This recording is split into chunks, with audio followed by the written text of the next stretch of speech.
Yo, what is up? John Hollinger's fanboy here to bring you my very first sports betting video. A little bit about myself before we start. Obviously, you gotta give some credentials, you know. You can't just put anyone on the air and think that they'll do a good job with sports betting, basketball predictions, anything of that nature. Last year, I deposited $300 onto a online gambling site, and through mostly betting during the NBA bubble and NBA playoffs in various forms such as over/under bets, prop bets, Clippers sucking, the whole show, I was able to turn that $300 into $8,000 by the end of the NBA season. Just because I was able to do that doesn't mean that if you follow my channel exactly, you'll be able to do the same.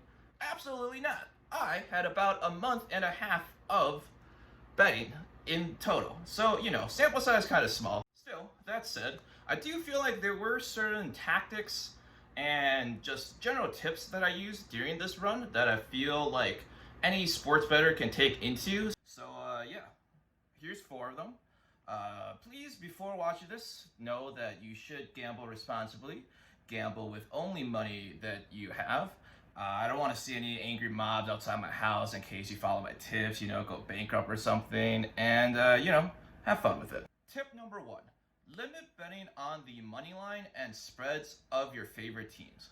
It is inevitable that us as humans always experience a level of bias when it comes to sports, especially when it comes to betting on our favorite teams. Now, I might be a bit of a hypocrite here, considering that I would say about 12% of my winnings came from betting on the Nuggets last playoffs when they were severe underdogs, but still, I digress. If you are trying to sports bet for a long-term game like I am, then it is very important that you do not have emotional attachment to your bets, and nothing is more subject to personal bias as well as an extreme emotional attachment as betting on your favorite teams. For example, I actually think Nikola Jokic is probably going to be the greatest player of all time.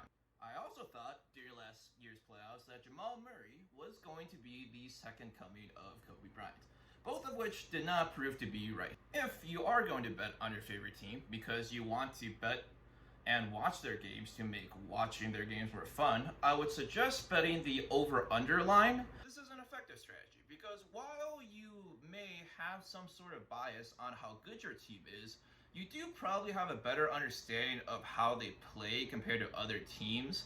So you'll have an information advantage on the over/under line compared to if you were to bet other lines. For example, if you were a Rockets fan, you would understand before each game that the most common over/under pattern with other games would be the following: over, and over. Tip number 2, make sure that you have very disciplined bankroll management. Now, everyone has their own way to manage their bankroll, and if you're going to do this for the long term, you have to think of the bankroll strategy that works best for you. Now, my personal strategy is to have a certain amount of money that I would use every single day as a sort of budget for basketball sports betting.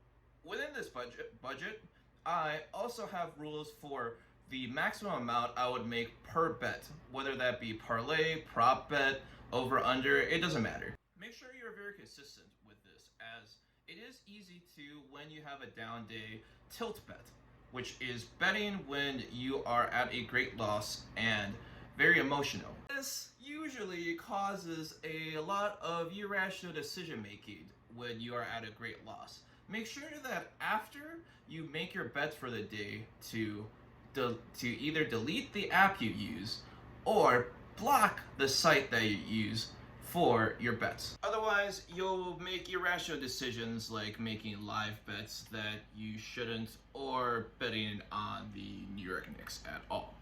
Honestly, they've been pretty solid though. I'm not even sure if I should flame them. Julius Randle's a beast. Look at that. 22 points, 11 rebounds, 7 assists, 19 PER, not bad. Tip number 3, have a news source for updated injuries and other news so that you can get ahead of Vegas before the lines adjust. Personally, I like to use Roto World because, as you can see here on the NBA tab, you can scroll down to injury report. And then on this injury report, you can basically see which players are in and which players are out for the day.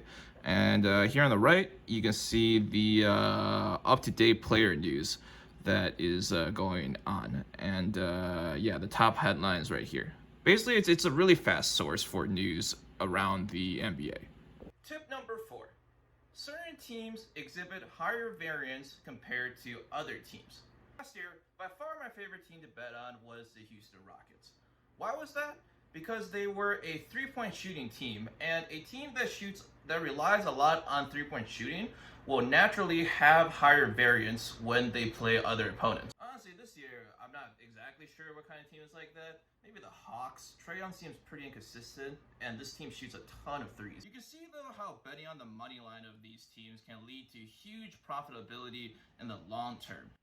The strategy to employ with these teams is to always bet on them when they are the underdog and always bet against them when they are the favorite. As because the odds are going to adjust and they have higher variance, in the long run, they'll